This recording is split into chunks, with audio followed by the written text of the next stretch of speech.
we started to pick up a few jobs. I remember winning a tender for a 5 kilowatt system for $55,000. For anyone listening who's involved in the industry right now, this is what we had to go through.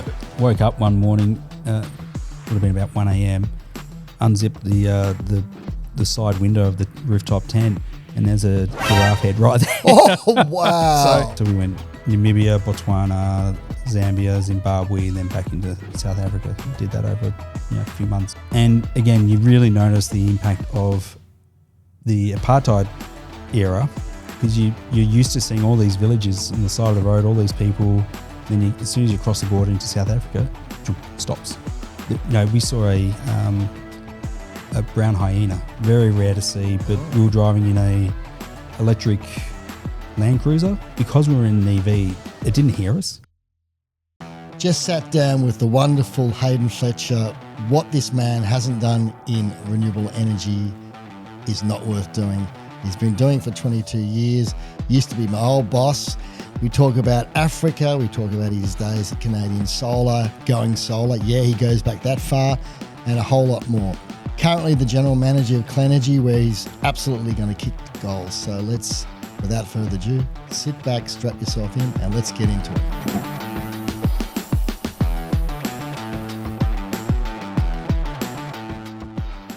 Like all good things, let's start at the beginning. Yep. You grew up, I assume you grew up in Melbourne.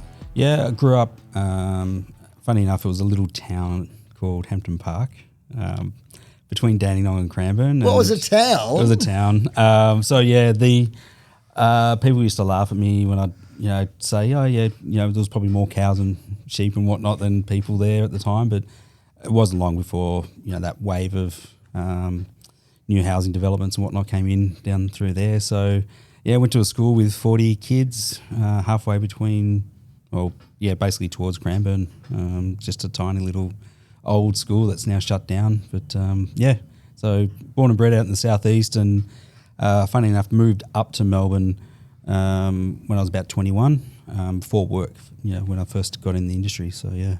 Was there any, so you obviously went to primary school and there, then high school. What I always ask this question: was there any sort of mentors at high school, any teachers that stood out and you went, yeah, I actually learned something from them? So academically, I went to Berwick High for my VCE, and so academically, there was, I did physics, maths, chemistry, enjoyed those sort of classes, but was average at it. Still enjoyed it. Physics teacher was probably one of the ones. Physics and chemistry were sort of two standouts, because I knew nothing, before that. But going into those classes, I learned a lot around science. Yeah. Well, so you enjoy. So as you said, you weren't exceptionally good at those subjects, but you really enjoyed them. Yeah. Yeah. Absolutely. Yeah. Well, because usually it's those people who do those because they're hardcore subjects, aren't they? Physics and chem and maths. Mm-hmm. And they obviously allow you different pathways when you go on to higher education. But usually the people they're the gung-ho, nerdy people. Well, I shouldn't. Yeah.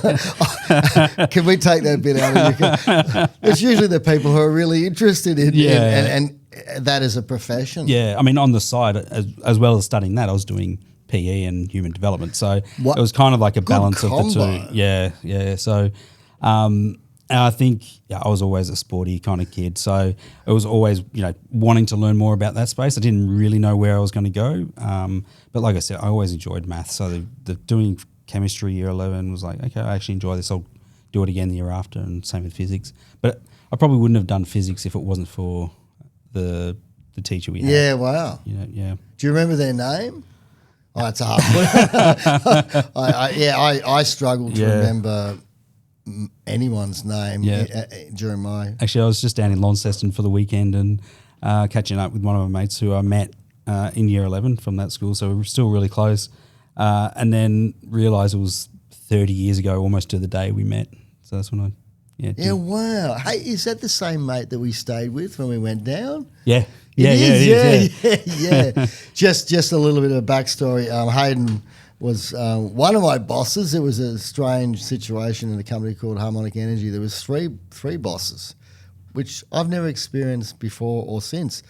And it was pretty good. So we actually went down to Tassie one stage and we worked on, I think it was a big off-grid system, wasn't it? Yeah, in Richmond, I think it was big off-grid system. Yeah, yeah, that was interesting because he had some kind of German boiler system there. Remember that boiler system? Yeah. Now you mention it, I couldn't remember a lot about some of our jobs, but I remember that one. Do you remember too when Jared bought that bloody painting? Remember with that, and said it was an investment for the company. No, okay, we digress a little bit.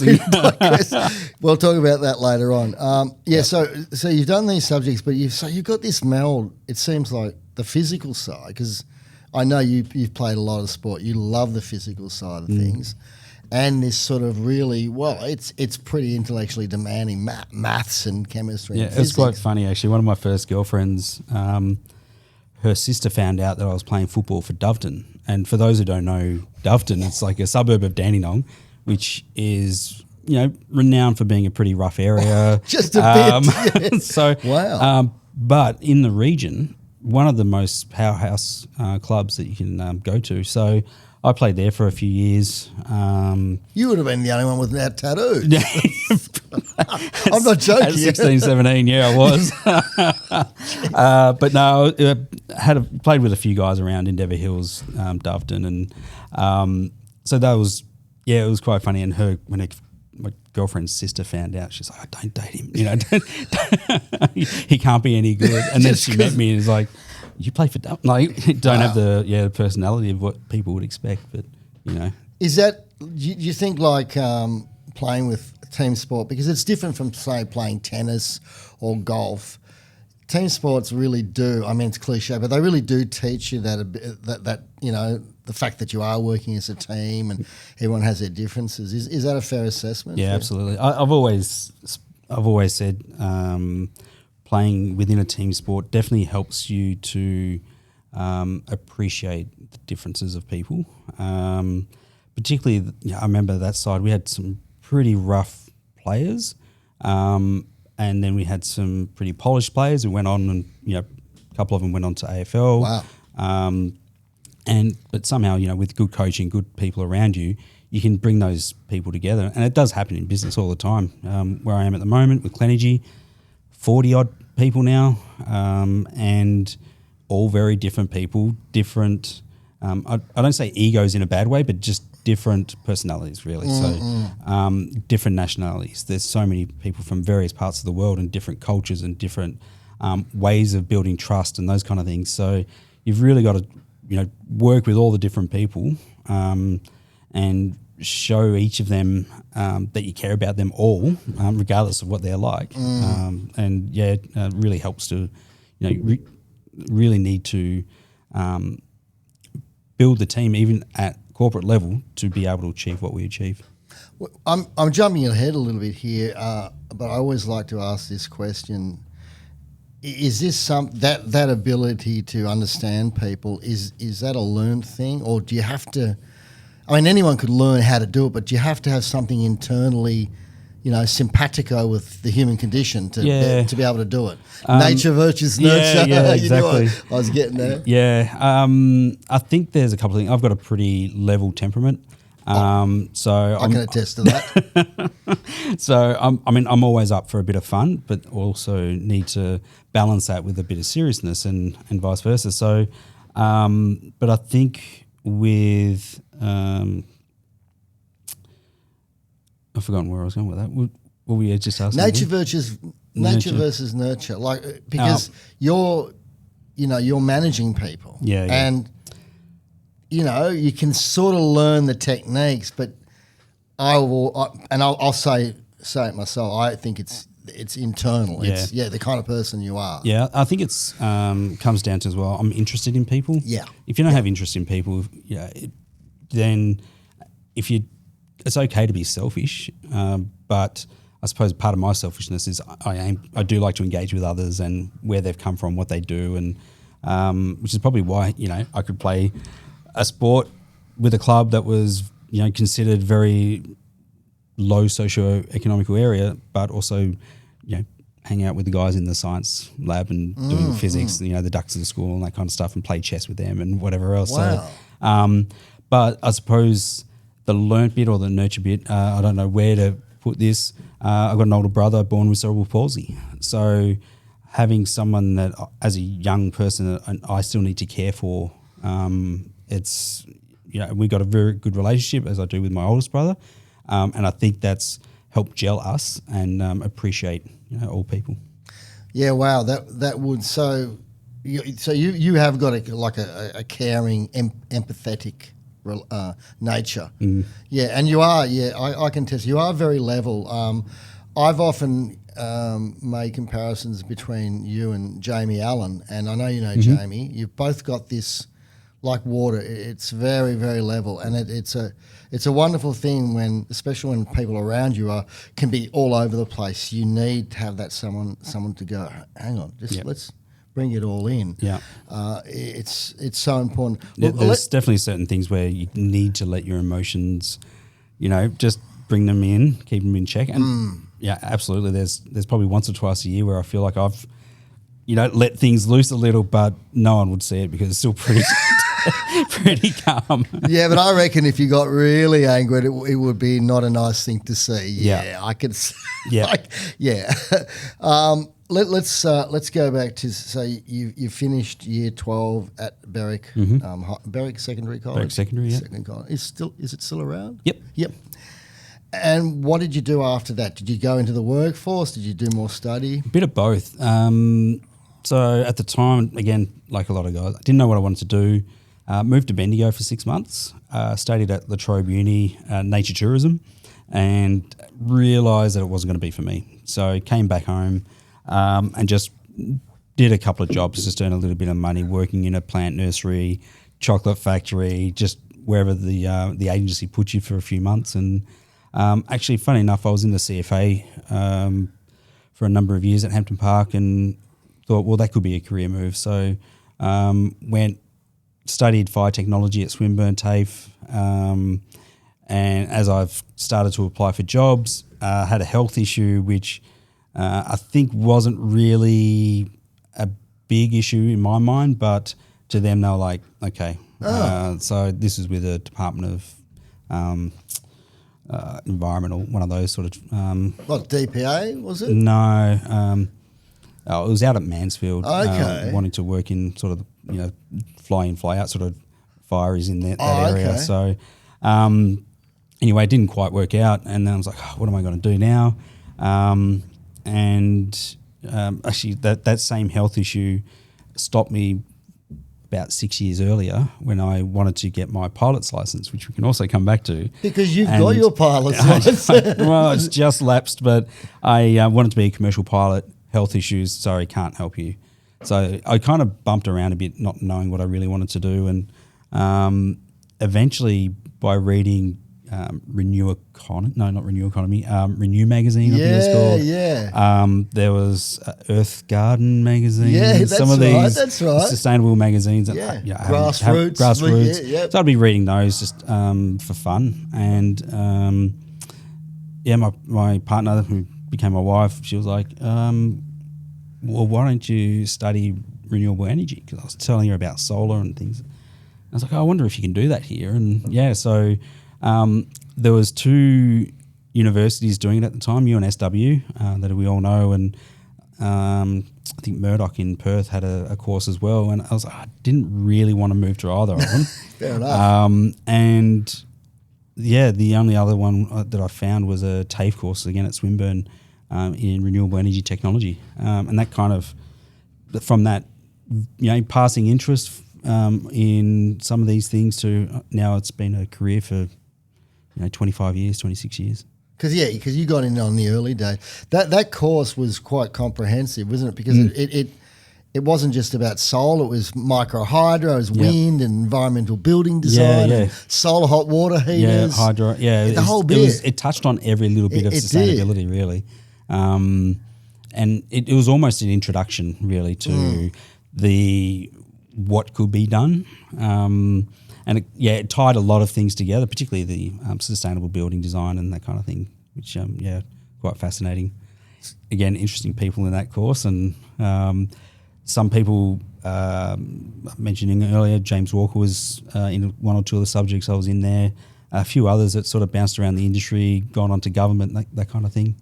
And this is the industry you're in now, and I'm going to jump ahead a little bit, but this is the industry that you're in now and have effectively been in for a lot of your working life. Yeah, all my real working, yeah.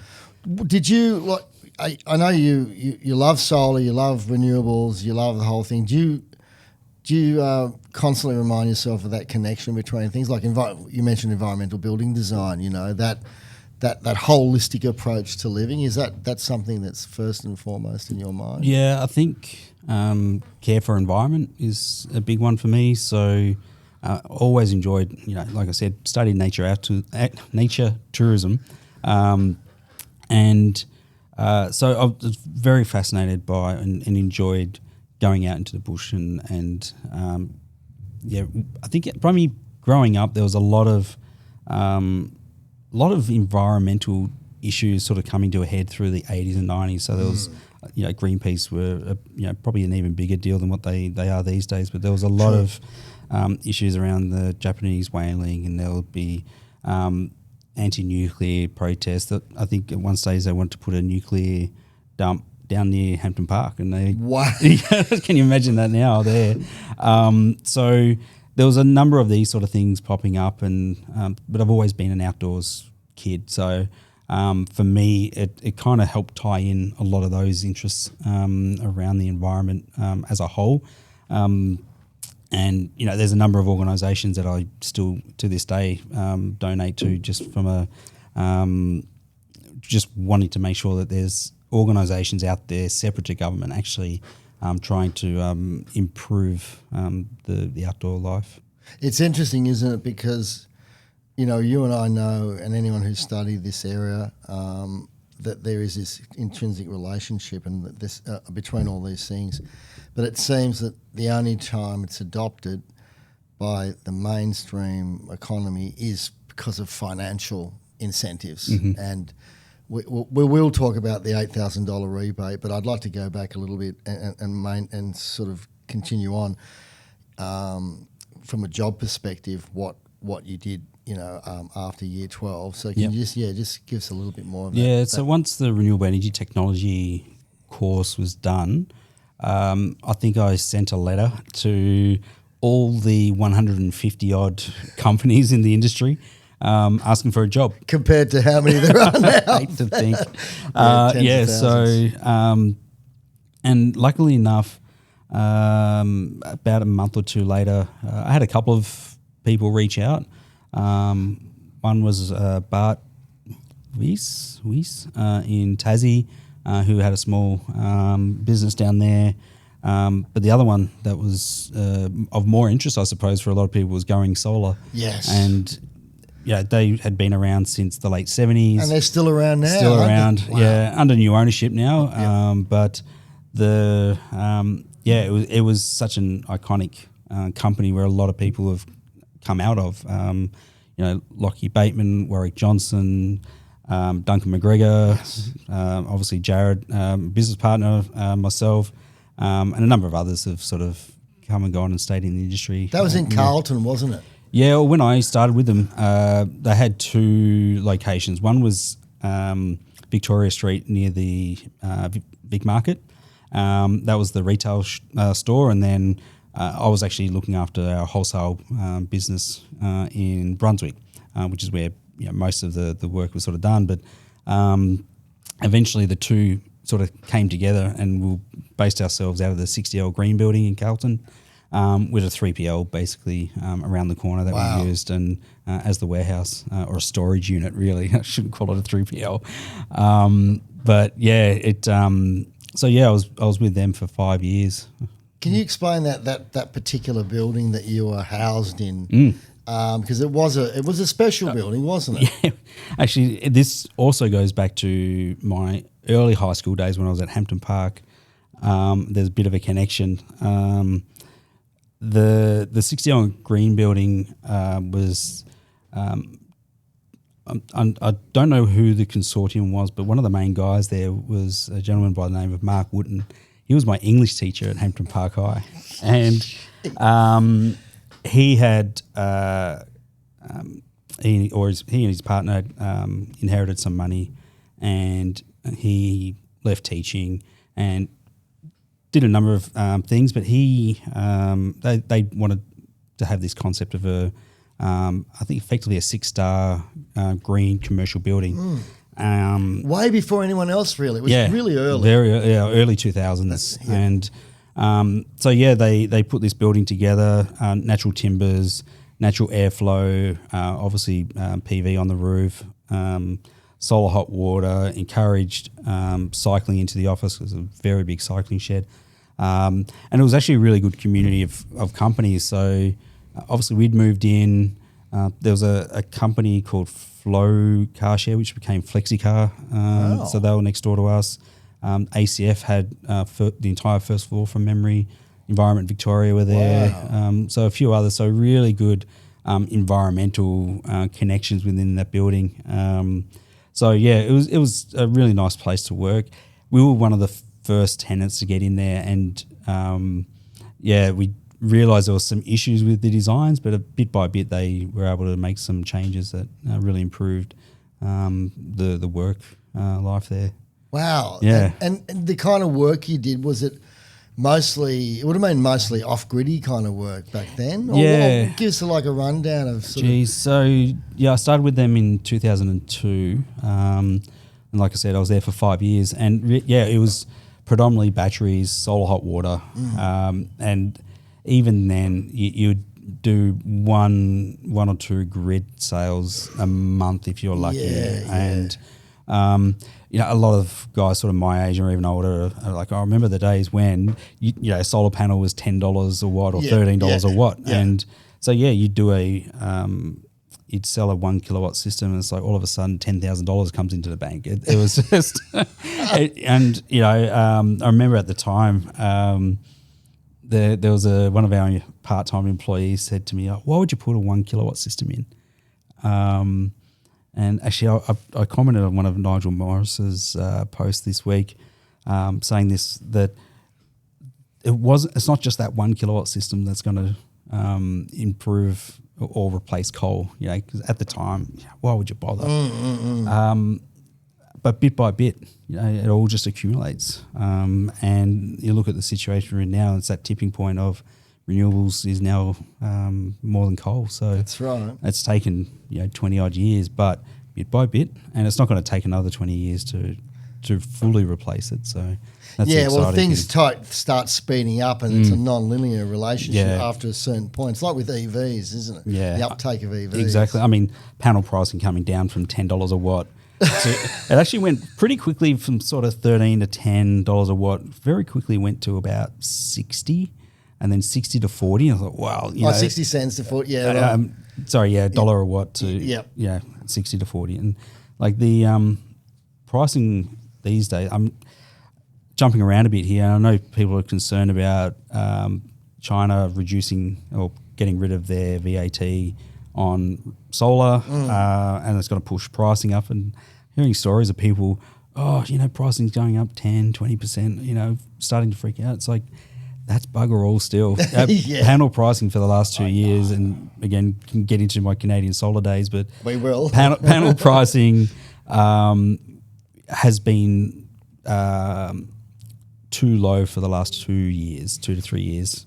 And that's been purely driven by a number of issues in the supply side, not so much in the panel supply, but in the silicon and wafer. So prices plummeted, and I think we can handle a 10 or 20% increase in panel pricing. It needs to go up for the sake of the industry. Do you remember some of the kinds of panels that you used, solar panels, back at Going Solar? Yeah, back then. So when I started with Going Solar, about a year or so previously, BP Solar had merged with SolarX, I think it was, to become BP Solar. And this was the funny thing with the industry. SolarX had their distribution, BP had theirs, and as it sort of all came together, again, not a very big industry, only about 150 companies to sell to nationally. And I think in Victoria we probably only had about 10 customers, plus our retail store. So it was very close-knit industry. And at the time, BP Solar was pretty much everything in the market. There was maybe one or two others. Or Queen Vic market, Yep. where I cut my teeth. Yeah. Those heavy laminate panels. With Spud. With Spud, that's right, There was, really only like BP Solar completely dominated. And part of the, I think that, Nigel Morris was there at the time and a couple of others that are still floating around. They, bit by bit, I think the distributors realised that you couldn't compete on pricing with this just one product. And so Sharp were sort of floating around. I was going to say Shell, Sharp, yep. Shell? Shell had a... Really? Yeah, solar. Wow. That didn't really last long. So there was a few others came in. When I was with Going Solar, I brought in a company called RWE Shot Solar. Oh, the German, like the shot glasses. The great SCHOT, and Shot make glass for everything out there, and RWE is a massive German. So you brought them in? Wow. Yeah. So we were the first ones to bring them in, and I remember selling a 300-watt panel that weighed 50 kilos. Whoa. Poor installers. Double glass. It was, that one didn't really go too well, but it was like, you only have to, install 3 panels. There's your 900-watt, 1 kilowatt system. That's definitely a 2-person lift. We brought that in and sort of moved away from BP. We couldn't compete. Like at the time, RFI Solar were the biggest national distributor. I think they were the only national distributor for them. And there was a couple of other state-based distributors that just couldn't compete and with their buying power. So it's like, well, we've got to look at something else, which was good for Going Solar at the time. And the first grid connect inverters, I assume they be the SMA. They were the BP Solar inverters, but rebadged. Oh, rebadged. SMA. So, BP at the time were bringing in pretty much everything. Wow. And, so they'll bring in, I think they're called the SB700s and things like that, so Sunny Boys from SMA. And inverters is another one. There was a couple of brands around. I think from memory, Fronius had a product at that time. Wow. But then it didn't really compete very well. They kind of went away and repositioned themselves. Yeah, One of them were redesigned and then came back and kind of, like anything with innovation, you sort of leapfrog the competition until they catch up and leapfrog you. And we're going to see that with batteries and already have, really. Absolutely. There was BP were sort of the main ones bringing in the grid tie inverters. And then eventually the SMA and others started to come direct and, once they realised there was a market here. Yep. I could ask you a question because I always thought it was pretty interesting that back then you had a petro company doing a balancing act and going, renewables and then petroleum. Then you mentioned Shell. Yep. But right now, there's no one in that space that, that balances fossil fuels with the renewables there's no Shell, mate. Shell are not making panels. No. And neither is BP, neither is Chevron or whoever, Yep. It's funny though, don't you think that's... Yeah, I suppose with BP, they've been involved in other areas, I suppose, with going into the development space and owning of assets through BP Lightsource and others. So, there's still, I'm sure there's still a few of them that sort of tinker in that area in this space. Overseas, there's definitely, through the Middle East, there's definitely those that play across both. You're pretty aware of what goes on, and I'm leading up to the international question. We'll get back to the international side of things. So, Going Solar, you're talking about a little bit of grid connect. You're talking about off grid. So obviously, flooded lead acid batteries, and maybe early days of the gel and the AGM. Yeah, Sun and Shine batteries were around. Yeah. So they were sort of the premium key product. Wow. And eventually Exide brought out their own branded product as well. So there was a few around, lead acid, mainly, like I said, Exide as well. But there was what were they called? VLA batteries, are they? They're not quite gel. They're I can't remember what they are now. No, there was the AGM. AGMs. Yeah, the That's absorb glass mat. Yeah. They were sort of, they had like a fiberglass mat where the electrolyte was a gel and they rolled it up sort of thing. Yeah, exactly. And I think they were carrying it at that stage to a bit of a four-wheel drive caravan market. Yeah, exactly. Yeah. And they were a bit of an in-betweener. They were an in-betweener. They got the grunt, but they weren't as good for sustained small loads over time. Like exactly, yeah. And I mean, you touch on that as well, like through, particularly through our retail store at Going Solar, you had a lot of people. Obviously, you had a lot of hippies coming through. Yeah, for sure. You had a lot of caravan manufacturers that we were dealing with who just put, like, say, a 30-watt panel on the roof of it, those kind of things. Marine was another area. Yeah, right. So the funny thing, because Going Solar was a sustainability store, we also sold, one of our biggest revenue earners was beekeeping equipment. Really? So, yeah, and particularly you'd think also that beekeeping would be out in the bush, those kind of things.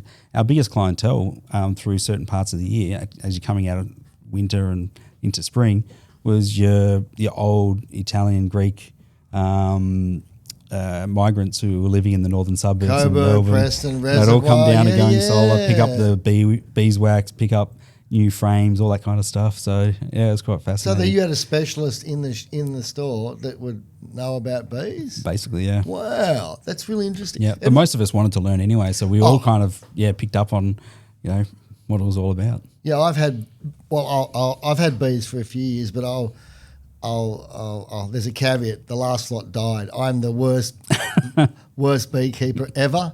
I've done everything wrong, but it's a wonderful thing, and it is part of that sort of sustainability. Nothing better than cold extracted honey. Yeah.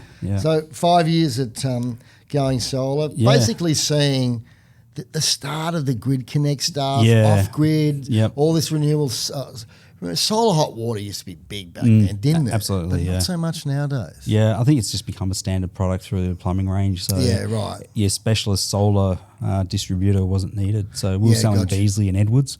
Beasley got bought out by Rinnai. Edwards got bought out by Ream and just blended into that Solar Heart network. Yeah, right. So they're huge. Yeah, exactly. Yeah. So, but yeah, it was a very very niche product still back then. But again, eventually, when your 5-star homes and all those sort of things came in, it was like, well, okay, they can just go through your plumbing stores and they weren't the smallest little system you could get away to get the star rating. Yeah. Well, okay, so you're right at the end of solar. Yeah. What happened? Like you were there 5 years. It's not as if you were, employed for 6 months and buggered off and something happened. But you, what did you? I think when I first started there, my manager at the time, Nenad, he was starting up his own solar business out near Wood End, and so I just said to him, stick around for a yearish, and then I want to start my own business as well. And that was sort of the driver at the time, was like, oh, I want to do this. But getting into Going Solar, I was learning a lot and really enjoying the team that were there, and Stephen Ingrell, who was the founder, he allowed us to effectively run our own departments to a degree, and so I kind of had a lot of autonomy and tried different things, and then a few years in, I went and did another TAFE course in business management. I thought, I wouldn't mind actually just learning a bit more about how some of this works that I'm actually learning at Going Solar. So went and did that. And then I'm like, okay, I'm ready to do it myself now, I think, and started, or actually, no, I'll go back. I put a business plan together, on how going solar could grow beyond the small store in Carlton and actually maybe move more into retail around the place, because like you said, the solar grid was starting to pick up a bit, and we thought, well, let's maybe expand. And Steve was okay with it, wasn't entirely sold, and then we had another couple of people have a bit of buy-in, and they just weren't really too keen. I'm like, okay, no worries. And that was sort of the preface of me wanting to go out and do it myself. Did you always, like, as a kid, did you think, oh, look, one day I want to run my own business? Was that always there, or when did that sort of that feeling, you go, I want to run my own thing? So I don't know if I want to say this. One of my family nickname is Boss. And you're right. Yeah. So ever since I was a kid, apparently I've been boss. The boss. So it was quite apt that I eventually went out and started my own business. So maybe it was predetermined. Of what I was going to do. And there was always something there wanting to do it myself and see if I can do it. Which at Going Solar, so I was mainly managing mainly the wholesale side of things. Yeah. And then there was another guy, Jared, who you obviously know. Yeah. He was managing the retail business, and I told him that I was leaving the company and going to start my own thing, and we got to talking, and we probably complemented each other quite well, because he was like, actually, I wouldn't mind doing this together. And that's how Harmonic Energy started. We were just like, well, all right, let's give it a crack. And we complemented each other well, because I was more, I lean more towards the financing, marketing, sales side of things. And he was very good on the technical and installation side. So I thought, well, this could marry up quite well. Yeah. We went off and started Harmonic Energy, and before long, we started to pick up a few jobs. I remember winning a tender for a 5 kilowatt system for $55,000. Can you repeat those figures again? Winning a tender for $55,000 for a 5 kilowatt system. So for anyone listening who's involved in the industry right now, this is what we had to go through. Wow. Yeah. And that was good. That helped, kicked us along. At the same time, had an architect reach out and quoted them as well. Similar sort of size system. It was about a 3 or 4 kilowatt system. So, so pretty quickly we started to get a bit of money in, and we put on our first employee, Anne Wilson. A lot of people know, working with Glenn up at Mooramora. Yeah, we had Anne on one of the early days of the podcast, and she's a legend now, and has been for a while, a fully fledged A-grade electrician who really knows her stuff. Well, eventually, she left Harmonic Energy to move up north for a bit, and that's when I think she took on the apprenticeship. And she's done really well. She's done really well, things were moving along well, and then we brought on a couple more people, yourself included. And Bella? When did Bella? Yeah. So Bella, some people might remember Bella de Blasio from her Fronius days.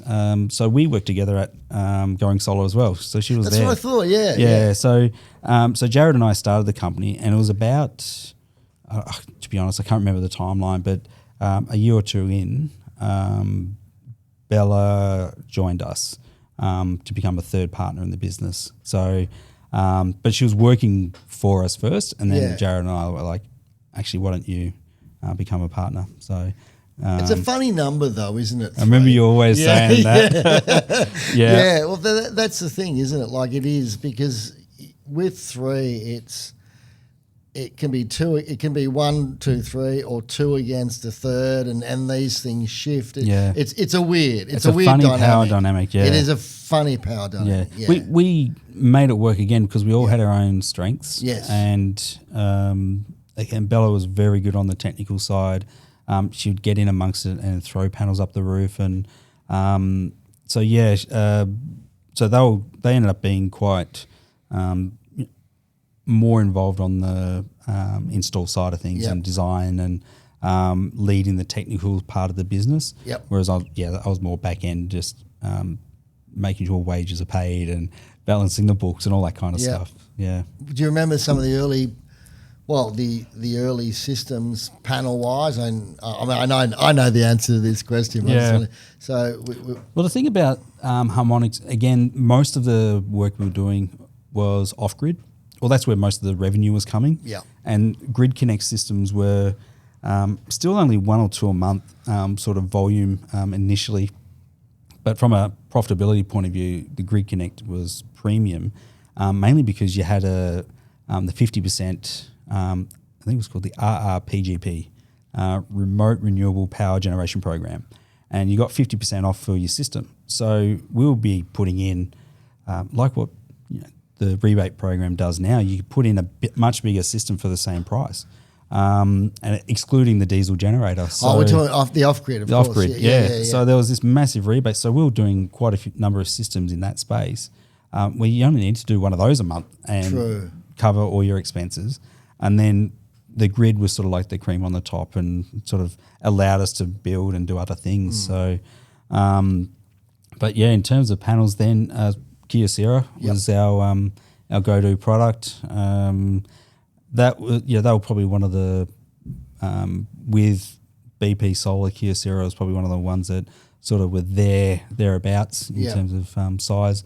Definitely, on the back of Japan doing rebates or feed-in tariffs and things like that, they did quite well. To be honest, I don't even know if they're doing PV anymore, but I think they are, but only in Japan. George Farney, he came on and had a chat to him about all this. Look, going back to the off-grid, like making good money off the off-grid, but there's a lot of work in the off-grid, let's face it. Because invariably if something goes wrong or there's an issue or you have to drive back to site. Yeah. And I remember going to one site in up towards Shepparton. It was a Sunday night. The owner rang up complaining, relatively new system, having a go at Jared and I, not doing a good job, blah, blah, blah. Snake Gully. Yeah. I know the one you're talking about. Yeah, please and then we get out there, and for those not familiar with off-grid, you had 3 DIN fuses, so that it was basically if anything goes wrong, just pull that down and turns everything off. And this guy had pulled it down, done some work. I don't know what he was doing, why he had to shut down the system. But when he put it back in, it wouldn't work, blah, blah, blah. And we've just gone there, driven for 2 hours, whatever it was, to get there, and just had to go dunk. So this is a different one that you're thinking. I was just thinking it is a different I'm thinking one. of somewhere. I'm thinking of Anley or something like that up near Shepparton. This is a completely different. I was thinking of the one out past Ballarat. Yes, that she'd put an oven, electric oven or something after we'd done the load audit and was complaining why the generator was coming on every other day when we designed it to come on maybe once a week. Yeah. That's a lesson to anyone out there who's doing off-grid. Make sure your customer signs that bloody load audit. Actually, again, side note of where we're at with the current battery systems going in, how many people are actually over installing batteries that don't suit the amount of PV? That's a podcast, a complete podcast on its own. Yeah, it is to me the same scenario as the $8,000 rebate. Mm-hmm. I shouldn't click. I could hear the clicking noise. $8,000 rebate where everyone's just coming and I don't know about you, but I'm getting phone calls. Well, actually, in the last 2 weeks I haven't, but I was getting phone calls towards the end of the year. Every day ringing up saying, have you got this? We can do this, because everyone's jumping on the bandwagon with the batteries. But you did right. Whether it's grid connect or off grid, batteries introduce a whole additional set of complexities, and you got to know your stuff. Yeah, you do. So the Harmonic, and I worked for Harmonic for a while. That was some of the happiest days. It was great. Yeah, we had a good culture and good fun. Oh, it was fantastic. And I think, and we've had this conversation before, that there was certain if we'd gone a little bit more open on the panel selection and stuff, and offered not just premium, because that's what we were offering, was just the best of the best. And if you didn't want the best, piss off kind of thing. Yeah. And from a business perspective, that's probably not the best idea. Yeah. But, you know, it was pretty interesting time. So Harmonic lasted probably, how long did Harmonic last? Well, I was there 4 years. Before I left. And then, Jared and Bella ran it still for about another year, maybe 18 months after that. So they kept running it, and eventually, they shut it down.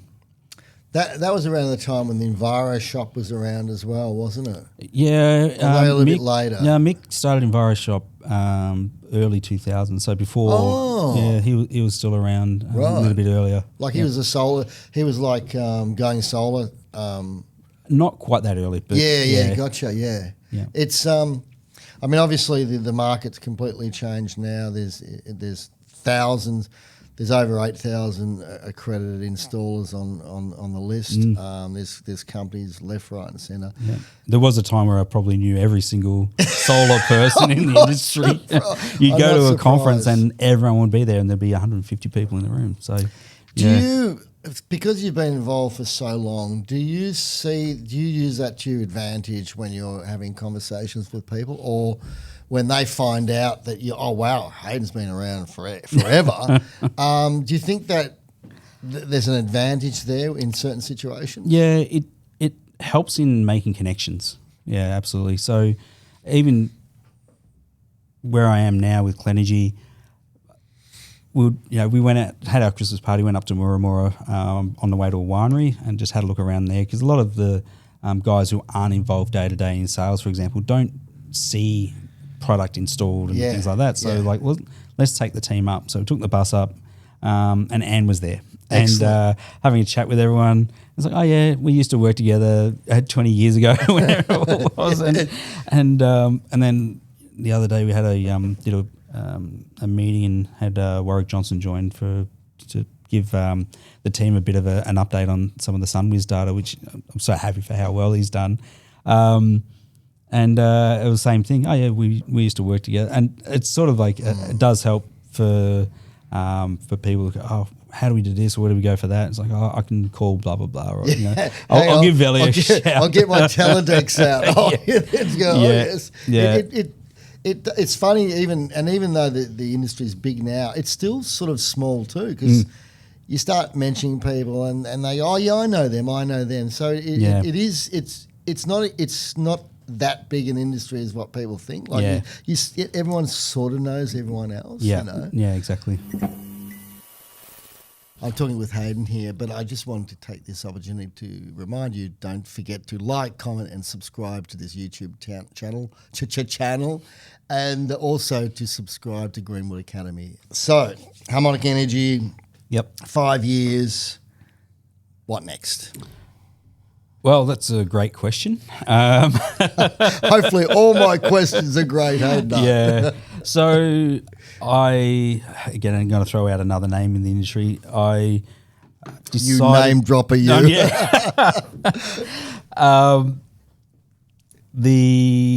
It got to a point where I needed to move on, and I notified a few of our suppliers.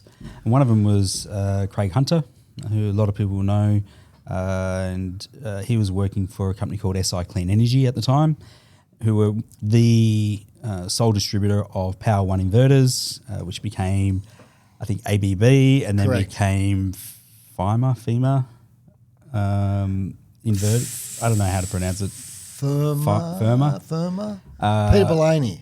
Yeah. So that was the product we were mainly selling, that people knew Clenergy for. So he said, why don't you come join our sales team? And I took over as the SAWA account manager, and working with Craig, obviously, as our boss, Jamie Allen and Robert Sanders. So the four of us were just the main sales team. And then James Sturch as well was involved up north. So Tim Latimer came on board later on as well. He's still in the industry up in Queensland. So it was a good team, and had a really good time. I was there for 3 years. Pete Bigliani, he's been in the industry a long time. Most people know him as the the go-to guy to fix your off-grid inverters, technical support. While we were bringing in the Power One inverters, we were also doing Ingeteam. So that was another product. So a Spanish company called Ingeteam.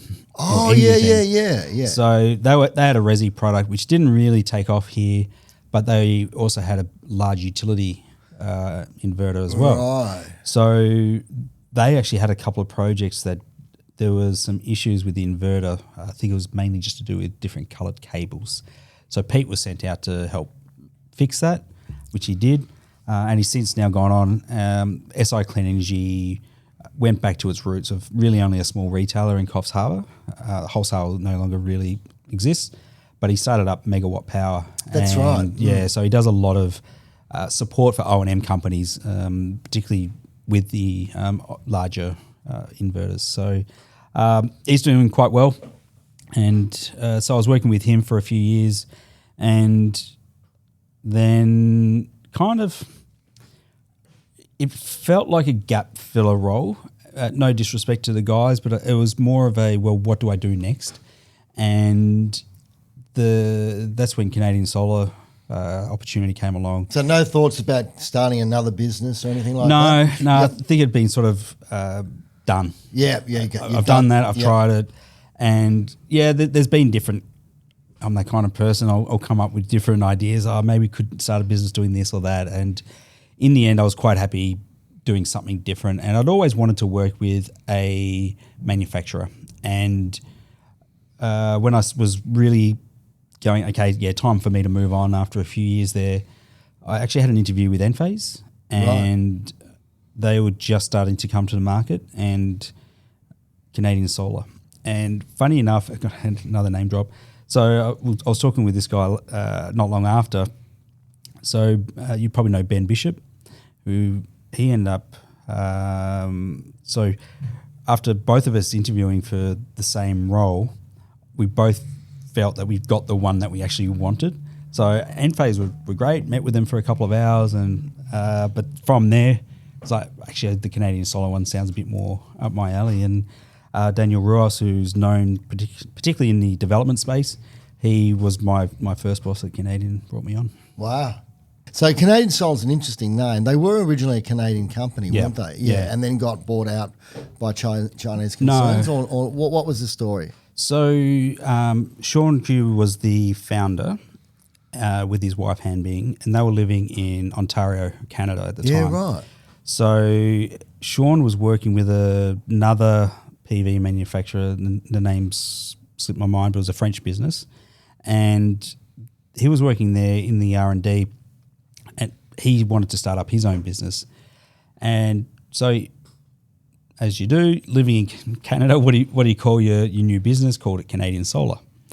And what he had done was actually, it was quite an interesting time for him, because the Volkswagen had put out a tender wanting a solar panel to charge up their cars.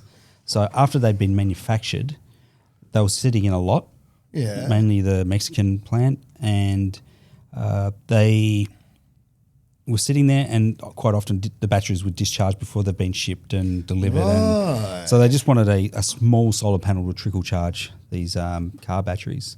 So Sean developed a product that was quite suitable, but he was going up against BP Solar and others that were around.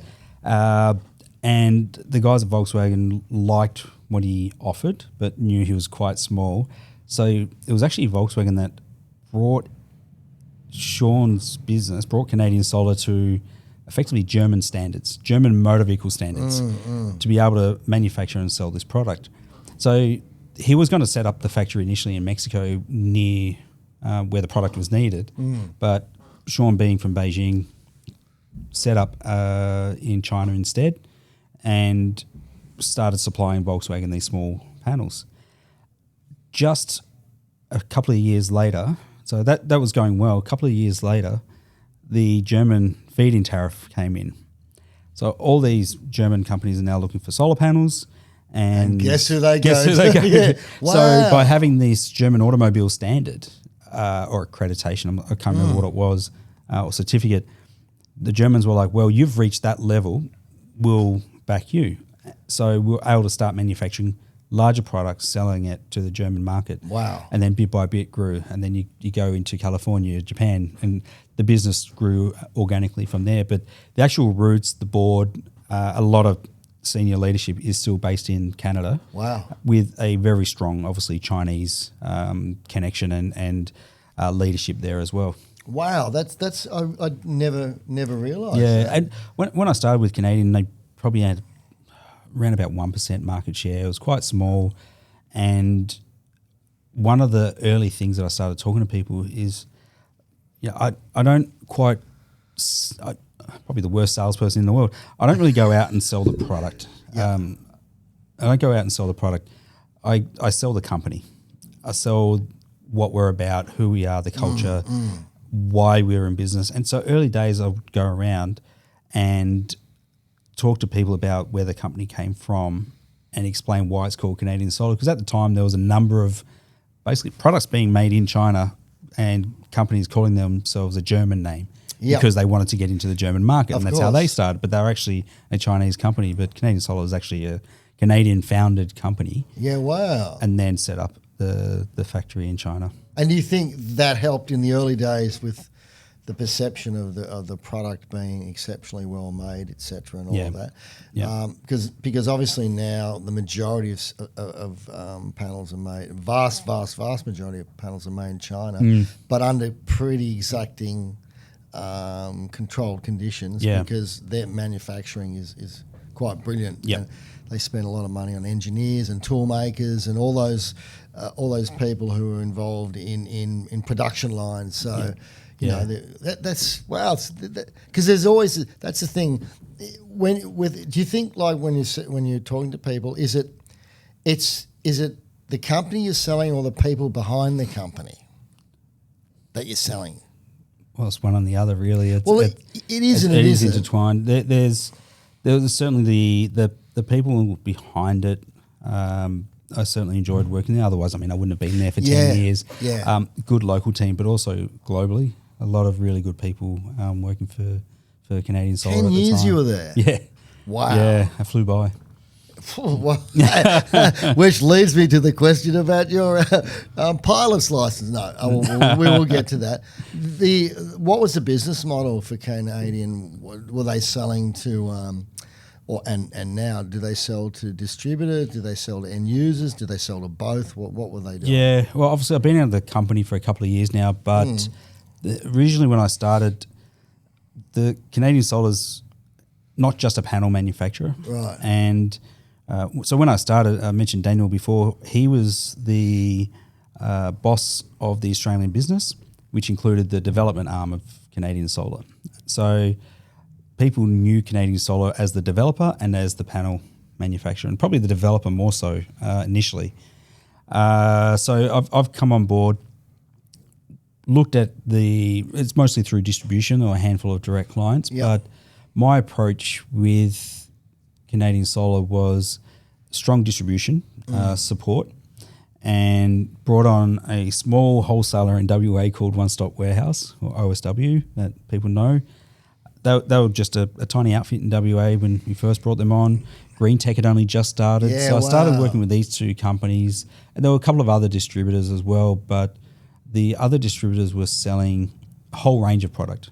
Right. I won't name who they were, but there was one company in particular had an ad once, and that's when I knew they weren't right for us. It was a double-page spread in EcoGen, I think it was, and it had 6 different coloured ice creams, and the title said, choose your flavour. And then under each ice cream was Canadian Solar, Trina, Jinko, whatever else, Suntech, SunPower maybe. Right. And I thought, well, if you're our distributor, how are you actually helping us by that kind of advertising? Especially if there's that many different products to choose from. So, Because that is a lot of products. it's a lot. I mean, you obviously, from a consumer perspective or end user, I won't say end user perspective, but installer. The installers, yeah. They want to have some choice, Yeah. but not 6. Yeah. Yeah, right. Yeah. So for me, it was about, okay, who can I find that actually wanted to work for us? Yeah. And not just take our product and dump it in the market, or actually wanted to see the value in it and go from there. And Green Tech and One Stop Warehouse were the two main ones. There was a couple of others, but they were the key distributors for us. And then around them, I was able to put on a couple of direct retailers that were always going to go direct. They weren't go through a distributor, and they would do a lot of marketing and selling our product. And then you'd have the installers going, well, if they're doing that product, then I can get it as well from a wholesaler. So I started to build it up a bit by bit from there. So we had a couple of years of strong 150% growth year on year for about 3 or 4 years. Wow. And yeah, it came from a small, like I said, small market share to really quite a good level of market share, and obviously most people knew us at the time. So Yeah, well, I mean, what level of market share did you get to at its peak when you were there? at its peak, we probably got to. There was one year where we probably got to about 30%. Wow, that's huge. Yeah, yeah. And so what happened with the company is the development. So I came on as national sales manager, and then about 18 months later, Daniel came to me and they wanted to split the company in two, which they had done overseas already. So rather than having the development and module business under one entity, they split the development out and became Canadian Solar Development, and we became Canadian Solar Module and System Solutions, and we'll run that along. And then a few years later, the development arm has now gone on and rebranded under its sister company, Recurrent Energy.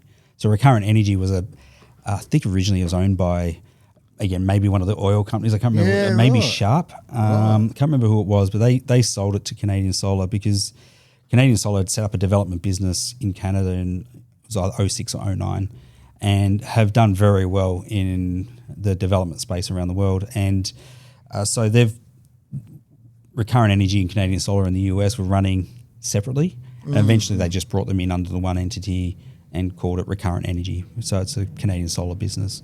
So they've gone off and done their own thing, and I'm now country manager for the module business. And then must have been around 2017, 2018, the utility market started to grow. Yeah, I was going to ask you about that. Yeah, so we had a bit of arm's length from our development business. They could choose whatever product they wanted, so I couldn't rely just on them. Yeah. Most of the time they would buy our products, but sometimes they had to go elsewhere in different markets depending on market conditions or situations. But 90% of the time they'd buy Canadian Solar panels. What was happening when the utility market started to take off in Australia, the banks and the investors were really cautious.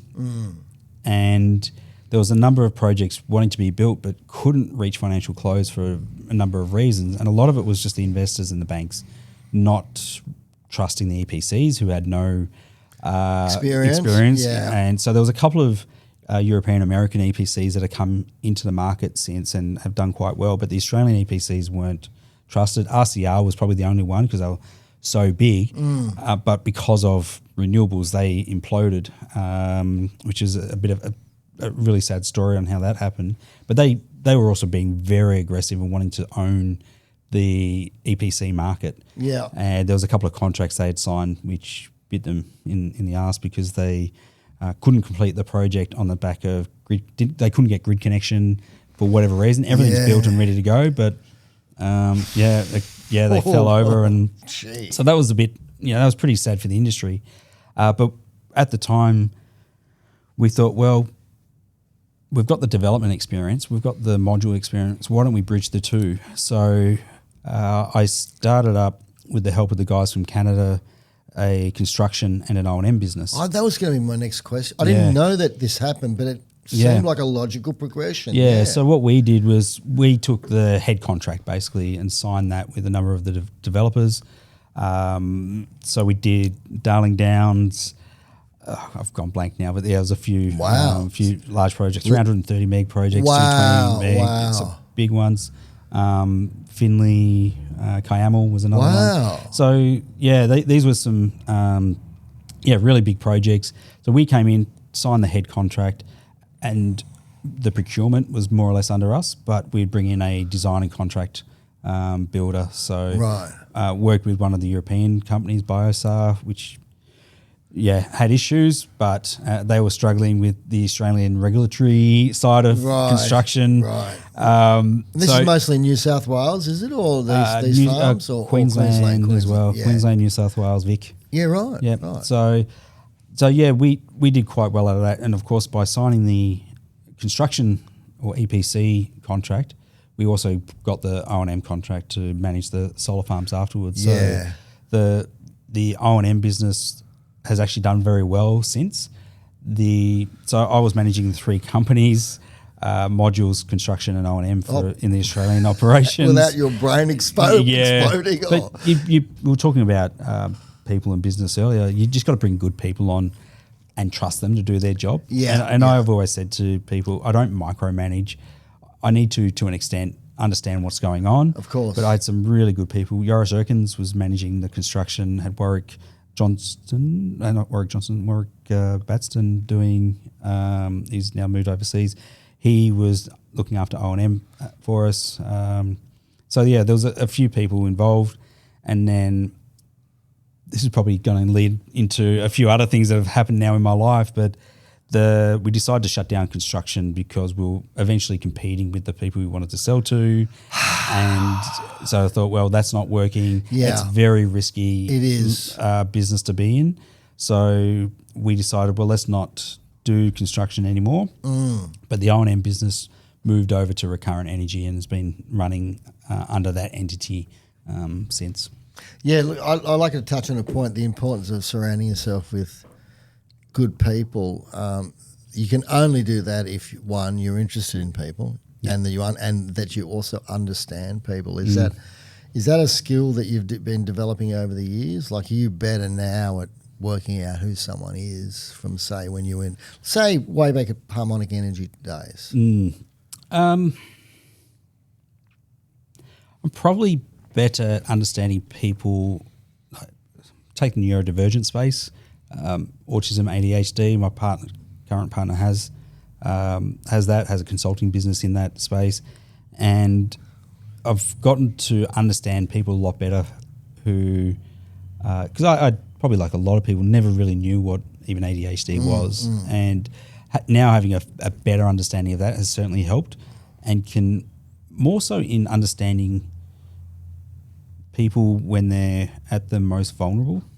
So there have been a couple of situations where I had to performance manage people, and twice I had a couple of really good guys who acknowledged it and decided to step away themselves without having to be performance managed out. But that comes down to, nowadays I can understand some of the triggers, and you can sort of see when people are really starting to struggle, and maybe around mental health, whether it be autism or ADHD related or something else going on in their lives. So I've gotten to understand people a little bit more in that sense. But again, it's probably more of that innate, having lived and through, or being involved with cricket and football and other things, and actually getting to know how people are and just accept them for who they are. Yes. And work with them for who they are. In my current job, that's the first 2 months at Clenergy was really about understanding the business, but more about understanding the people and what they're wanting. And there's going to be some changes made and all that kind of stuff to the way that I like to do things, and that's going to upset people. But it's about working with them and making sure that business needs to be looked after, but I still want to look after them as well. So. Are you accepting of, do you apply that kind of philosophy to yourself? Like, are you harder on yourself than you are on other people? I wouldn't say I'm harder on myself. I think there's certainly a people-pleasing aspect, but that comes down to how I would like to be treated more so than anything else. So, right. Yeah, it's a good answer. I think that philosophy, or that for want of a better expression, that, and I haven't got a better expression, is like treat people I'll go to a biblical thing, and I'm not really religious, but treat people. I can't remember one of the 10 commandments, but it's like treat people as you'd be treated yourself. It makes total logical self. Yeah. Why would you do anything different? Yeah. And if you can actually show that in your actual personal and professional life, I think it goes a long way, doesn't it? Absolutely. To getting things done. Yeah. So Canadian for 10 years. Yeah. You've done a crap load. They went from 5 or 6% market share, and then at their peak, nearly 30%. Yeah, I think at the peak we were about 4 megawatts short of a gigawatt one year, and I was kicking myself. I couldn't get those extra containers out the door. You must have been so proud of that achievement. I mean, that's huge, isn't it? Yeah, and I had a really good time there. I think for me, when the O&M and the construction business, O&M moved, construction shut down, for me, I'd gone from having a lot going on, 50-odd people managing, stupidly, perhaps I was doing my master's at the time. And so there was a lot happening. And on top of all of that, which I touched on earlier before we started here, so my wife was diagnosed with cancer in 2018, and over a 3-year period deteriorated through COVID as well. So that was my experience of COVID was very different to a lot of others. And at the end of when she passed away in 2021, we shut down construction, moved O&M, and I was like, what do I do now? I don't want to just sell solar panels again.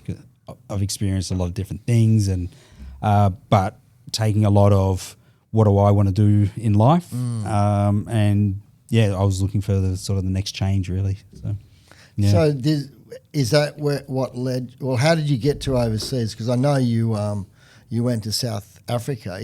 Was that with Canadian? It was with Canadian Solar, yeah. So I had been talking with senior management about perhaps taking over the APAC region and either doing that from Melbourne or Singapore, however it would work. And I was probably getting a bit toey, wanting to move on, and nothing seemed to be happening. So we had a global meeting. It must have been end of 2022 in Munich. So I'm there, and I'd pretty much made the decision I was going to leave the company the following June. So 6 months to go. I thought I'll work for another 3 months, give 3 months notice, finish at the end of financial year, wrap it up nicely, and then figure out what I want to do after that. And the meeting ended, I think, on the 23rd of December, and I was like, I'm not flying back to Australia to be jet lagged over Christmas. No and way. So I said to my new partner, we'd only been together maybe 6 months, and said, I'll go back. While we were in Munich, on the 24th or 23rd, I've gone into the general manager for Europe, Middle East and Africa, EMEA. Just wanted to say goodbye. I'd known her for 8 or 9 years. I'm going to be leaving. So I wanted to say goodbye in person. And she goes, actually, we've got a position opening up in Cape Town. Would you be interested? Wow. She goes, it was a sales role, but we can make it a general manager position for Africa and Middle East. And in my mind, straight away, I was like, yep. Wow. Yep, I'll do it. Because the change is as good as anything. Like I said, after my wife passing away, I needed to do something different. And like a lot of people, post-COVID as well, enough was enough. And I thought, great, I can stay with the company, because I was still quite happy with the company, and just move over there. So I thought about it for a couple of days, spoke to my partner at Christmas, what do we do? And she was like, yeah, let's do it. Wow. So a couple of weeks later, fly to Cape Town to check out what the lay of the land was. Enjoyed it. Thought, what a great city, nice team. I can do something here. And in April 23, moved over to Cape Town full time. And tell us, I've never been to any part of Africa. Yeah. I've heard Cape Town is quite beautiful. Yeah. Lots of hiking trails and some amazing mountains. Yeah. A beautiful part of the world. Latitude is similar to what, Sydney? Or Yeah, Adelaide, Sydney, yeah. Yeah. So you got I know from a pest plant perspective that a lot of plants from South Africa are really weedy in Australia, and vice versa, because we are on the same latitude. Yeah. But tell us a bit about what you got up to and the culture. And like I said, I was covering Africa and Middle East. So the whole of Africa. Yeah. So it was broken into Sub-Saharan Africa and then Middle East and Northern Africa. So Middle East and Northern Africa tends to be grouped together because of the similar culture, being Islamic cultures, closer to each other in terms of geography. Whereas Sub-Sahara was most companies will run out of Africa or Nairobi in Kenya. So it was really fascinating. My brain was probably going at a million miles an hour because I'm learning about all these different cultures and ways of doing business in a new country. Trying to understand, I suppose, post-apartheid South African life, which was interesting as well. Met a lot of Zimbabweans who were working in South Africa and what they were experiencing in Zimbabwe as well. So got to know a lot about various different countries. But with Canadian Solar, I think 3 months after I started over there was when the panel pricing plummeted to the levels they've been since. And that's when I suppose, there was a lot of challenges within Canadian Solar, within any panel manufacturer of how do you maintain market share, let alone sell product where most of it was either at cost or below cost. Oh, my gosh. Over there they have challenges of grey imports, which Australia was able to prevent. So this is product, say a distributor buying a product direct from China. I don't know. Don't know the term. It's parallel imports is another way to say it. Okay. So we have an Australian team. We want people to buy from the Australian business. Right. But what could happen is an entity can, distributor, go direct to China, buy through a distributor in China. In Australia, that doesn't really work anymore because you need to register the STC for the STCs. So all of the panel serial numbers get registered by the Australian entity. Yes. So if someone wanted to bring in panels from overseas themselves, they could do it, but they can't get the STCs. Yeah, so it ends up being more expensive than... Exactly. Yeah, good, yeah. Whereas over there, they didn't have that. And the issue around grey imports, and we work closely with the regulators in Canberra, is you can't trust the quality of the product. So all manufacturers of any product will have A grade product, B grade, C grade products. Yes. So with solar panels, you might have most of your product being an A grade cell, for example, but there'll be B and C's which they might be blemished, they might be lower output, poorer quality. You can still make a panel and sell it in China or sell it elsewhere. And that's what was being offered to the African market, because I heard from a few people that Australian second-hand panels are more sought after than the new ones they can get from China. And was one of the guys that came along to training. I said, why? He goes, because we get the rubbish. Yeah. Yep. And that was your... wow. Yeah. So we were working with the South African police over there who were trying to cut out, because not just grey imports, there was fake products going into the market as well. Really? So there's a lot of different challenges there. Fake solar panels. Yeah. But the solar was booming over there. When I landed, they were going through effectively rolling blackouts, and they call it load shedding. So in a day you might have 12 hours of no power, but it'll be blocks of 4 hours, or it could be blocks of 2 hours. Right. Power on, power off. And this is aging coal, not enough investment in the grid. Their electricity entity almost went bankrupt. So a whole lot of problems going over there. So batteries and solar was just booming. And when I got there, I thought, this is great. A lot of parallels to Australian market. Yeah. And I think there's a number of countries in Africa that can really, Australian companies could really leverage over there and either provide consulting support or actually set up over there at some stage. But do they have the same voltages as Australia? Do you know? Do you know if you go to India, they've got 400 volt nominal like us, and Fiji and Solomon Islands and all, obviously anywhere around Australia, but India, and I think Sri Lanka as well. Yeah, from memory, Yeah. Not entire. I can't Yeah. quite remember, but pretty sure it's pretty similar. Yeah, Wouldn't 230. matter from a panel perspective No, anyway. no. It's more from an inverter Yeah. perspective. But so they got these rolling blackouts. Yeah, so, you could be in a meeting, and then all of a sudden you Boy. don't realise that your laptop's no longer being charged, and all of a sudden you've run out of battery, or Wow. you're sitting there and the lights go off all of a sudden. And you go, oh, sorry, load shedding, and you pull out your torches and little lanterns and things. They don't have much wind over there, do they? No. So but they have, certain countries would have massive solar sun the potential hours. is huge. Yeah, Namibia, so much could go in there. So South Africa used to export a lot of power. Now they're actually importing. So, but there's a lot of really good things going on over there. The Eastern Africa, they're all trying to work together now to build up their grid, and particularly at the moment going through droughts.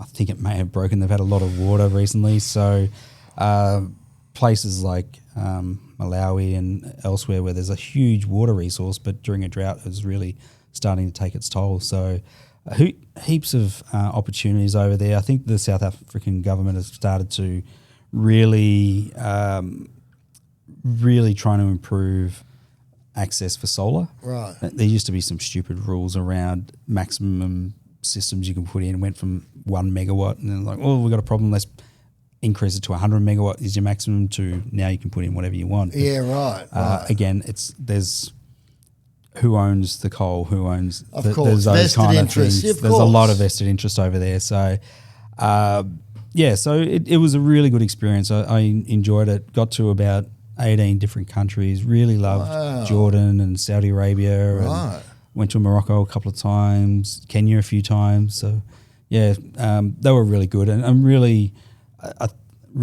bullish about what's going to happen over in Africa, yeah. Yeah, And- I really loved it. You flew over there, is that right? So, no. So the... Let me rephrase that. So you didn't fly over there. So, yeah, what you're alluding to, it goes back to after my wife passed away, what do I do? And going back to what I was saying earlier, wasn't able to get my commercial pilot's license, but still had an interest, and probably spent a lot of time over those lockdown periods watching people who fly around themselves, and just general aviation pilots. And before Mel passed away, she's like, when I go get your pilot's license. And I said, all right, I will. So a couple of months after she passed, I've started lessons and in and out of lockdowns and all that kind of stuff. But yeah, went and got my pilot's license and had a few flights on my own, that kind of thing. But then when I moved to South Africa, it was, the intent was keep flying and learning but to get your pilot's license, or to not so much just to get it, but to maintain it, you really need to be mentally sharp. Yeah. And so you can't be going out night before or having a shit sleep, that kind of thing. So you've really got to be mentally sharp, particularly while you're learning, or like when you get your car license, you think you can drive, but you really learn. That's it. For the next 30, 40 years you'll learn. Yeah.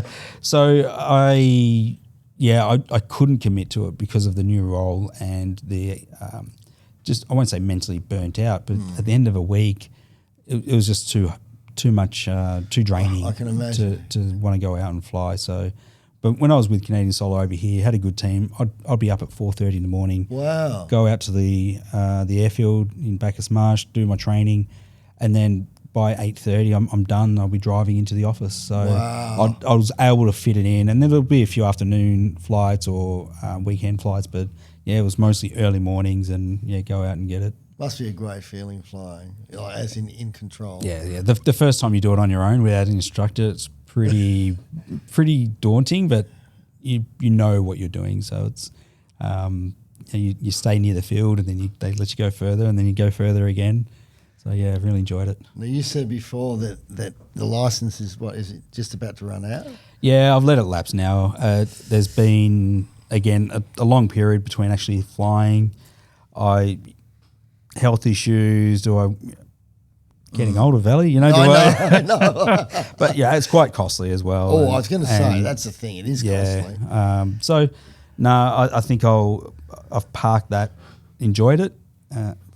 Win a couple of $1 million, who knows? But for now it's something that I've ticked a bucket list item and move on. That's really It's I got one old school mate who's got his license, and he put a lot of. He said it's very expensive. You have to put a lot of time in. And I don't think he's flown for the last year or so. So maybe his license has lapsed as well. Yeah, as I mentioned, panel pricing had dropped dramatically with in around that May-June period, and continued to drop in 2023. And I was still with Canadian Solar, and there's a lot of restructuring going on. So I finished with them in June 2024, and I was like, well, what do we do now? We'd moved all this way and I'd only been there for 18 months, and I was like, well, I don't want to go back to Melbourne in winter. Smart man. So we decided, well, let's go to Europe. We'll spend a couple of months in Europe and enjoy some summer. And my partner Liani, she was like, we've come all this way to Africa. Why don't we explore Africa? And I thought, well, makes sense. So packed up all our things into a shipping container, and then spent the next 6 months traveling around Eastern and Southern Africa, 2 months flying in and out of countries. Rwanda, absolutely love Rwanda. Beautiful country, very clean. Went to Uganda, also very beautiful.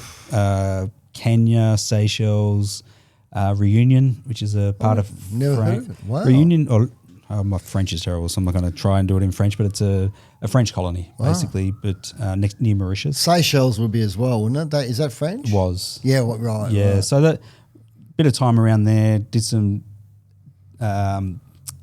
game reserves and national parks and all those things. I didn't shoot anything. Yeah, well, you got an elephant. Look, in all seriousness, on that note, I was listening to the ABC, and it is still legal to shoot polar bears in Canada and take the skins back to Australia. So, yeah, obviously I've got my own views on that, which no, don't shoot animals. But and I was only joking. I said off camera to Haydn, he probably shot an elephant, but it's not. When you think about it, it's not funny. No, but when you go into these game reserves, the only shooting you're doing is with a camera. Yeah. Funny thing is, I never considered myself a birding. Yeah. And you go there and you just get so fascinated by all the different type of birds and animals that are there, and you'd be driving along and see some really incredible wildlife. So heaps of game drives, and then from there we flew back to Cape Town, and our car there was a Suzuki Jimny. Yeah, they're great little cars. Great car. So we before we actually started the trip, we decked it out, put some drawers in, fridge, slides, cupboards, all that kind of stuff. Rooftop tent.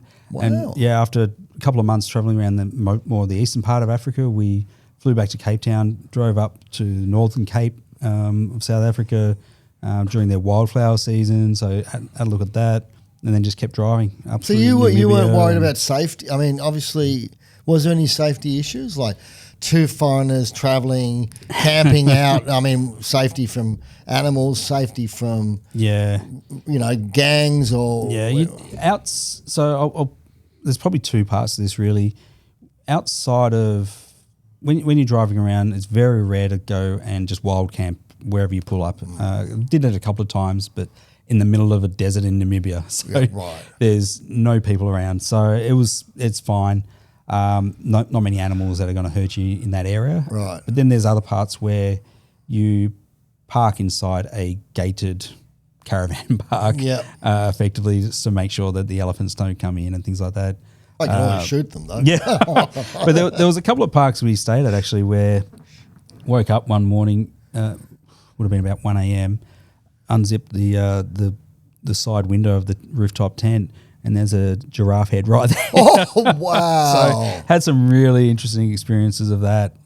So But yeah, in safety, animals is one thing. Botswana was a really nice country to travel through, and you got to watch out for the donkeys and elephants on the side of the road because they've ruled out fencing in that country.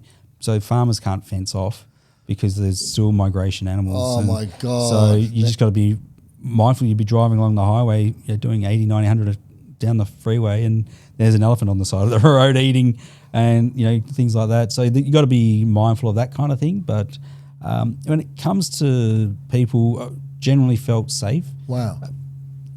South Africa has that post-apartheid issues still, in the sense of the people living there, regardless of colour or creed, are trying to make do and make the best of it. And the country there, I really enjoyed the people, really enjoyed living there. But there's obviously I think the unemployment's around 50%, probably higher for youth unemployment. So, yeah, there's going to be people who are just trying to survive. Yeah.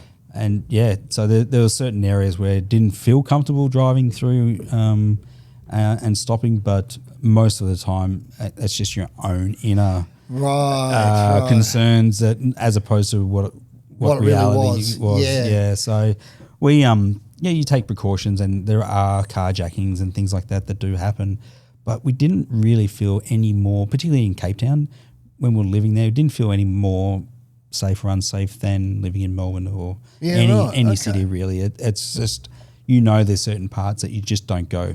So yeah. Are you going to go back, you reckon? Yeah, going back for Christmas this year. Oh wow! Yeah. Wow. We're probably becoming one of the biggest things for tourism SA because we tell all our friends now, don't go to Europe, go to Africa. And funny enough, there's a book we read called Africa is Not a Country, and really recommend it for people who have an interest in geography and other nations. There's 54 countries in Africa. It's huge, a huge continent, isn't it? You can't sort of say Africa is unsafe because they're all going through their different post-colonial issues. There's some dictators, some good, some not so good. Or I shouldn't say good, some better than others. Rwanda, for example. Where the genocides happened. I remember that. And Uganda, I don't know if you're old enough to remember Idi Amin. Yep. That was way back when.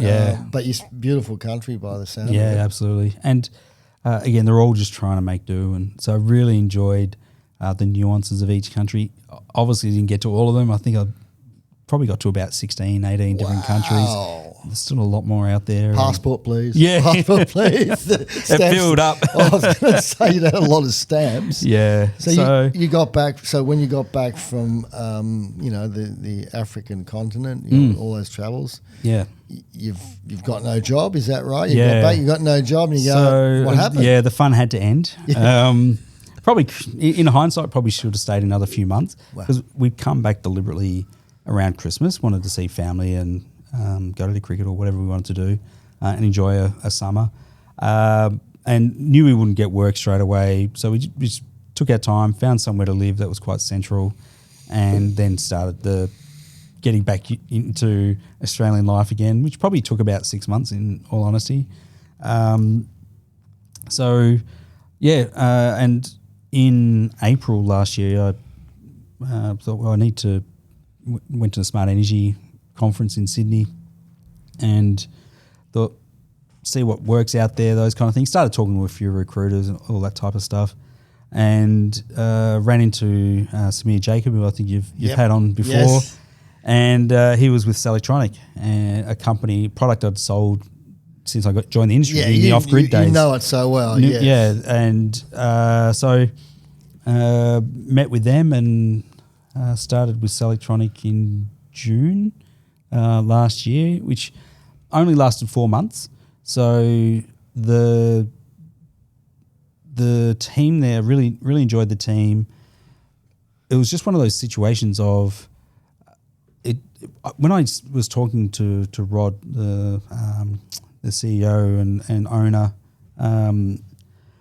before joining them, I didn't really know what I wanted to do next. I didn't really have I really want to do this in the industry or that. And so I was talking with him and trying to, work out what they needed. And Lindsay Hart, who a lot of people will know in the industry, he had recently retired and they hadn't replaced him. So that's where Samir was like, oh, why don't you come and help out in this space? And after a few months, I was just like, I don't think it was the right role for me, and it wasn't the right position they needed. So it was like, let's... it was totally mutual, wasn't it? Yeah. It was, it was a shock to them because I'd only been there 3 or 4 months, but they understood. Yeah. I actually said to them, and I was feeling guilty for leaving so soon, but I also would feel guilty for staying. So there was a no-win situation really, and I think in the end it was for the company, it was best that I move on, and still not really knowing what I was going to do next. But the interesting connection really was Samir had since left Electronic, or was about to leave, and he had signed or was about to sign with Clenergy. And I mentioned to him that I was going to leave, didn't know what. He said, oh, there's an opportunity at Clenergy. Would you be interested? So he kind of, it was sort of like, hey, I know I brought you to Electronic. I understand it hasn't worked out. Would you like to come talk to these guys as well? So, it was just, okay, well, let's see what that's about. And again, I didn't really know what I was getting into, or I didn't, to be fair, because my head was in other parts of the industry way back when we were doing systems together. I think we were using Unirack, I think it was called. Unirack, and occasionally you use Unistrut as a base. As a base, yeah. So that's right. Yeah, so I knew of Unirack as a racking company. Yeah. But by then, when I went to Clenergy, I was mainly selling inverters. Yes. 90% of what I was doing was inverters. Then I went to Canadian Solar, I was selling panels. So I hadn't actually really been involved in the installation side of things for 13, 14 years. A long time. So I'm like, oh, who's Clenergy? But I've since found out they've been around a long time. They have. And when I sort of started to get to know that they started off as the inverter manufacturer, and they were doing racking on the side, but the racking was the business that's done really well. And they've dropped inverters. And then in a weird sort of turn of events, I suppose, that we've now moved into the storage side. So, yeah. Well, so basically Clenergy, their main product is racking, but you're talking about they're doing storage as well. Is that? I know you've only been in the role a short time, but is there anything you can tell us about the storage? Yeah, so I've joined as a general manager, and there's actually three profit centers for the company.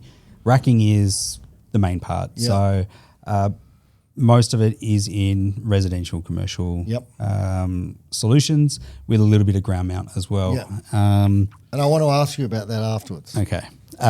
So then we've also got the ESS business, which we've been started up about 4 years ago.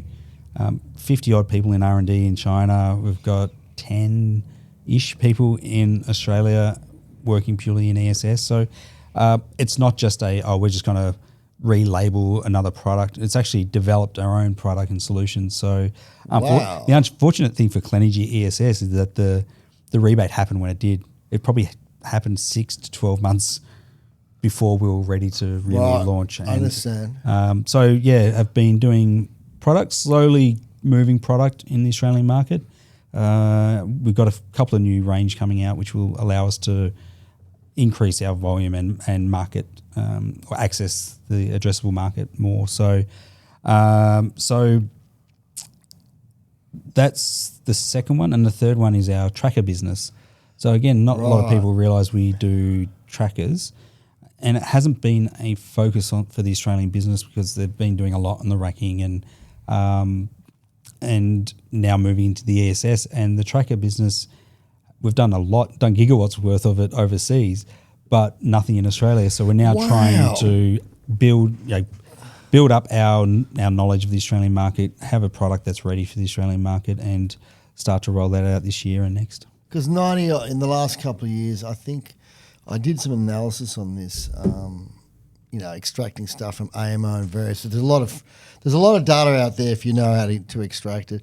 And in the last 2 years, effectively, it's been nearly all trackers on the solar farms. Yeah. Tracker prices have come down, and obviously that relationship between the price of energy on the wholesale market, what have you, it's the name of the game. East-west tracking is what people do. Now, when you say trackers, is it the trackers that'll fit anyone's racking? Wow. So isn't the natural thing to go, hey, we've got racking, and put and have that as a total package? So the tracker manufacturers, it's all in one. So it is. Okay. Sorry, it is. So it's not just the tracker and whatever product. Oh, sorry. So any panel can go on the tracker. Oh no, right. No, like that. Sorry, I got that wrong. So it is a situation where it's Clenergy racking, it's Clenergy tracker, and obviously like all trackers and racking any size panel. Yeah. Wow. So I got the 1P, 2P solutions that again have done heaps of it overseas, we just haven't focused on it in Australia. So that's for me. I think coming into Clenergy, if it was just a racking business, I'd be a bit not interested. Yeah. Not my background, I suppose. But there's that interest of, we've actually got a few different things we can play with here. And then you get to meet the people and understand the company a bit more. And just like, this is great. And I've been there, I think I started the week before All Energy. And it was just, my head was spinning. But by the end of it, I felt like I'd been there for 2 months already. Wow. And after 2 months at Christmas time, I feel like I've been there for a year. So it's, settled in quite well there. This is interesting because I'm seeing something here, and you can comment or not. Like, they used to do inverters, right? Got rid of stopped doing the inverters. Then they've gone to racking, then the energy storage, the tracking. It sounds like I know where you're going. No, a total package kind of stuff. I mean, with the storage, is it its domestic focus? Is there any that you can say? Is there any ideas about going for the commercial or the C&I space? Or it'll probably come. Yeah, it's like any product. You'd need to sort of come out with your start small and then see how you go from there. The energy storage business, market is quite interesting because the dominant inverter companies aren't the dominant storage companies. So there's this interesting play at the moment of who's going to actually be the main players over the next 5 or 10 years. And I think I saw in Renewable Economy last week, there's 130 odd battery manufacturers now in the country, and it's like certified in the country. 100, bloody hell! The amount of product out there that's available for people to choose from is huge. It's too much. Thousands of actual product sizes and what criteria do you know? What you see what I mean? It's a hard one. It's very hard for the installer, let alone the poor end user going, there's all these batteries. What do I use? Yeah, exactly. But the dominant players now won't necessarily be the dominant players in the next 5 years. Very good point. There's again, we go back. SMA dominated for so long. Fronius, ABB were dominant. Sungrow's come in dominant. But now with storage, it's a different dynamic. And yes, those companies are trying to do storage as well. Yeah. But then you got storage focused business who are coming in and probably a few years ahead of them. So interesting. Yeah, I think it's going to be an interesting space in the next few years. Do you think your travels in Africa and the fact that combined with your love of human beings, you actually think human beings are interesting? Is that sort of helping you with your world with that worldview? Because you have got a worldview in regards to how you approach business in general. I think for me, we'll take the local view. Things will settle again. As I said, panel prices will come up. People will be less concerned about that in a little bit of time. But I think for me, I've definitely got an interest in how all the different countries interact. I mean, it's an interesting world we live in at the moment, and that might change in a few years' time as well. But people always say to me, what's it like in China? What are the people like? And they're just like us. Yeah. Just want to get by. Just want to live their life and be happy. And be productive, be loved, be part of something. Exactly, yeah. So, and it's the same with all the other countries we went to. It's just some people had a better lottery ticket, as they say. So, yeah, I think in our space, there's so much more work to do in renewables, and so much work we could be doing. If you take Africa, there's a lot of countries. Zambia was a beautiful country. Spent a week in Lusaka and met a few people there and talking about what's happening in that country. And there's huge opportunities there. So yeah, really enjoyed being over there. Yeah, it's the way you talked about Africa. I really want to go. I mean, I've always thought it as being like an incredibly expensive place and a bit dangerous, but with amazing wildlife. And who wouldn't want to go on an African safari to see these magnificent animals where they're supposed to be living, as opposed to driving out to like a lion park. Remember the old Bacchus Marsh Lion Park? They closed down years ago. The interesting thing is you do a few of these tours or self-drive. You can self-drive in a lot of these parks, and there was once you've seen a lion or a bunch of lions or elephants, it gets to a point where you go, okay, I've seen them, what's next? And then you start going, well, I want to see this, because they're actually hard to find. And we saw a brown hyena, very rare to see, but we were driving in a electric Land Cruiser in Botswana, and it was getting late in the day, night starting to, we had to actually be back in the lodge by then, but we were on our way. We had a driver, and because we were in an EV, it didn't hear us. Yeah, I was thinking so of that. Yeah, we didn't have this big diesel engine running, which would have scared it off. They were gone. It just came across the road, and it was like, there's something that is very rare to see. Yeah, right. I've never heard of them. No. So African wild dogs, we saw them. They're very hard and rare to see. Saw them twice. Beautiful dogs, and so when you do these sort of safaris, you end up going, okay, I want to see the niche sort of animals. A serval, which is a small cat, saw that, and very interesting, beautiful countrysides. And like I said, you're outside of South Africa. Actually, one of the interesting things to know was driving through. So we went Namibia, Botswana, Zambia, Zimbabwe, and then back into South Africa. Did that over a few months. And again, you really notice the impact of the apartheid era, because you're used to seeing all these villages on the side of the road, all these people.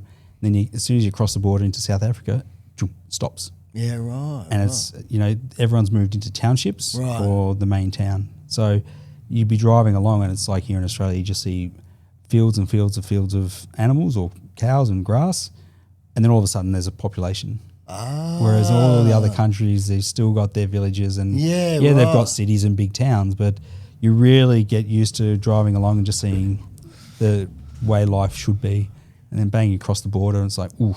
That's interesting. Yeah. It was that a different black and white, just bang bang. Yeah, wow. Yeah. Wow, that's full on. Yeah. God, you really paint interesting pictures. But even South Africa, though, a beautiful country, and like I said, the people were great. It's just there's a big portion that we're still hard done by, and it's going to take years and years to get back to, I suppose, a balanced or equilibrium again. So, but really enjoyed it over there, and probably came back a year or two earlier than I wanted to, but that's just how it played out. Well, we might see Clenergy over there one day, eh? Well, that's the other thing. People don't realise Clenergy are already, they're doing quite well already in the UK. They have a team in Europe, in South America, so growing quite a bit out of the Melbourne founded business, have done quite well overseas. Japan used to be huge for us.